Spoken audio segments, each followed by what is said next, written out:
Assalamualaikum teman-teman, jumpa lagi dengan Yuni Arum. Hari ini aku mau buat sarapan pagi yang super simpel tapi sehat.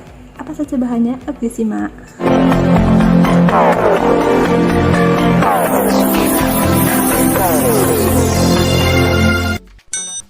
Nah, di sini ada prata ya, sudah aku goreng tanpa minyak ya ini sahabat. Kemudian ini adalah saus kacang ya. Ini suka-suka kalian, mau pakai saus apa boleh. Kemudian ini adalah sosis ayam. Kemudian aku siapkan toppingnya, ada timun, pisang, dan apel. Sekarang kita makan ya teman-teman. Kita tata dulu di sini. Inilah makanan orang Hong Kong ketika sarapan ya teman-teman. Beda banget di Indonesia ya. Kalau kita di Indonesia makan pecel satu piring sama tempe sama nasi ya.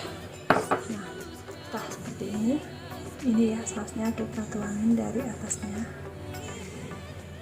Enak banget teman-teman ini.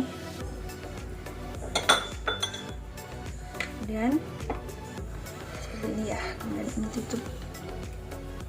Wow, sekarang kita nah seperti ini ya sahabatku, sarapan pagi orang Hong Kong. Enak banget, kita makan ya teman-teman.